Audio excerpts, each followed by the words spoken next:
शौकत है सर काबे का नाज़िम है। बुनियादी सर जो मामला है वो है मुआवजे का। सारी बातें जितनी भी बातें हमारे भाई ने की ये टेक्निकल बातें हैं, इससे हमारा वो नहीं है। बुनियादी बात यह है कि मुआवजा अभी तक 3 साल हो गए, 1 रुपया किसी को नहीं मिला और इसके लिए लोग जो हैं बहुत ज़्यादा परेशान हैं।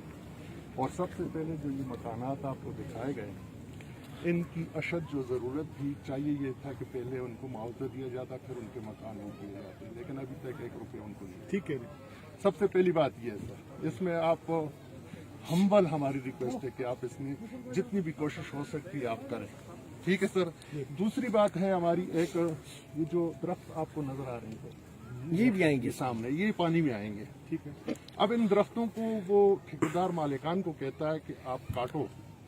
अब वो काटते हैं तो वो फॉरेस्ट वाले आ जाते हैं कि भाई आप ये इसको नहीं काट सकते, डूबेंगे ना, हालांकि ये डूबेंगे तो उसको क्यों नहीं काट सकते सर? इसके लिए कोई लीगल जो भी आप ऑर्डर करना चाहें उनको कर दें, ताकि ये मालिकान अपने दरख्त काट दें और उनको जो भी लीगल उनकी प्रोसेस है वो पूरा हो जाए। तहसीलदार साहब क्या होता है दरख्तों के बारे में? सर ये डीएफओ और एक कमेटी असेसमेंट कमेटी